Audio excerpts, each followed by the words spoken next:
It dangled in the early morning mist, a shape swaying gently from a maple tree along Route 404. At first light, commuters slowed to look. A body in tattered clothes, head drooping, the wind twisting it like a marionette. "Creepy," one driver muttered, snapping a photo. "Delaware really goes all out for Halloween." But by noon, the sun was high, and the decorations still hung there. No one realized, not yet, that the figure's feet were bare, that its fingernails were real, that it wasn't stuffed with straw. By the time a police cruiser pulled over, the flies already knew, because this scarecrow was a woman.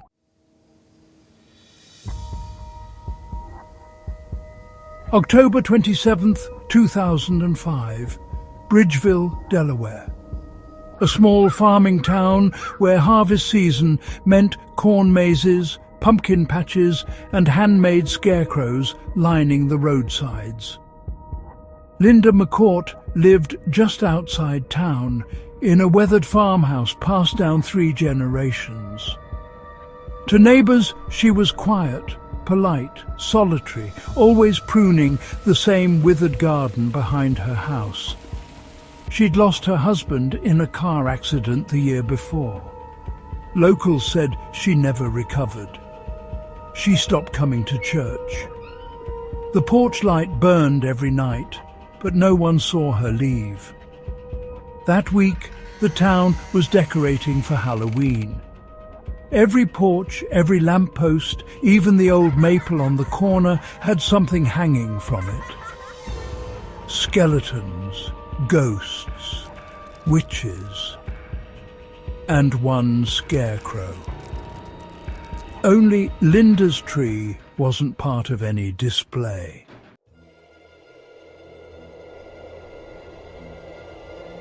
First beat, the mist. At 7 o'clock in the morning, a delivery driver spotted the figure. A long dress, a tilted head, a noose tied perfectly, almost theatrically. He slowed, snapped a picture and posted it online with the caption, "Creepy Halloween display on 404. Delaware folks got dark humour." By noon, that post had over 100 likes. By 2 o'clock, the smell began.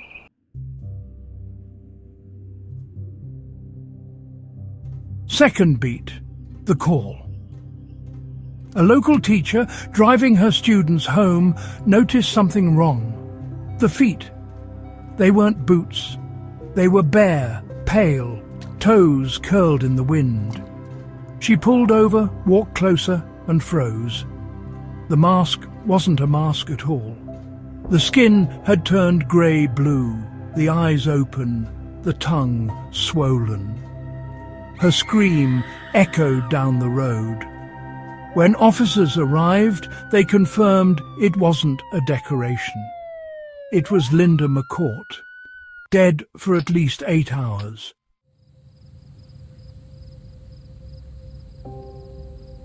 Third beat, the discovery. The rope came from her own barn, the same one her husband had died repairing. On her porch, police found a note pinned beneath a stone. "I'll hang where you can all see me this time." The handwriting shook, but the message was clear. Linda had tried to end her life before, quietly, unseen. This time she wanted to be noticed. Yet the most disturbing part wasn't her death. It was what came next.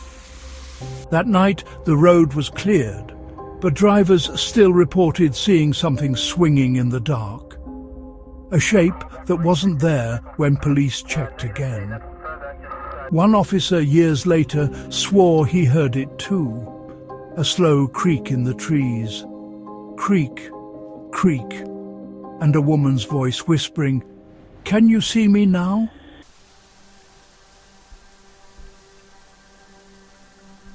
The town tried to forget. The tree was cut down. Locals said it was just grief, that Linda's ghost wasn't real. But every October, along that same stretch of Route 404, people still hang their scarecrows a little farther from the road, just in case something else decides to join them.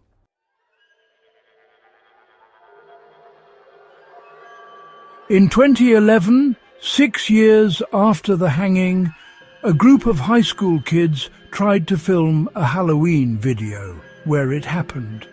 They wanted, authentic atmosphere. They parked near the site, just a narrow shoulder by the old field, and set up cameras. At 11:47 p.m, the air turned thick. The sound cut from their footage, replaced by faint static. And in one frame, just one, a figure appeared behind them, hanging, feet swinging inches above the ground. Police later found their car abandoned, doors open, headlights still on. The teens were discovered 2 hours later, walking barefoot through the field. They couldn't explain what they'd seen, only that something stepped out of the tree. One of the girls was hospitalized after muttering the same phrase over and over. It wasn't a scarecrow. It was her.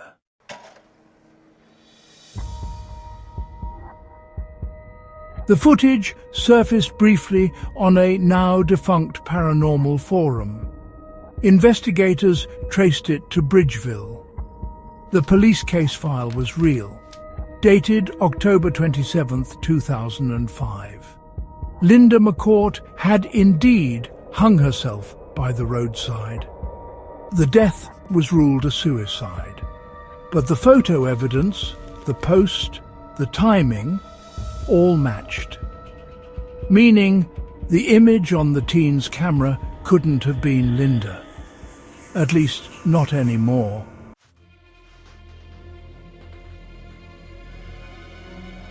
The story spread online. The Scarecrow Woman of Delaware. It caught the attention of ghost hunters and true crime shows. In 2014, a small-budget film crew shot a dramatization for The Haunting of Route 404, a regional documentary later picked up by local news.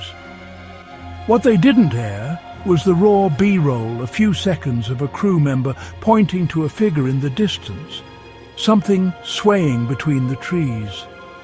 The camera pans, empty road. Then a voice caught on mic. "You see me now?" The footage was never officially released.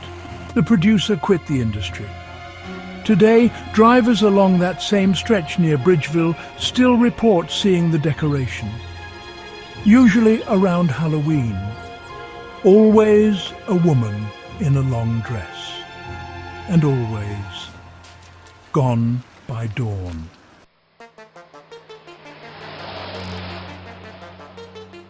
So the next time you're driving through Delaware in October and see a scarecrow hanging just a little too still, look closer, because not every decoration is made of straw. Some are waiting to be noticed. If this story kept you up tonight, don't keep it to yourself. Like, share, and subscribe for more true horror every week. Tell me what you think in the comments. And remember, stay curious and stay safe.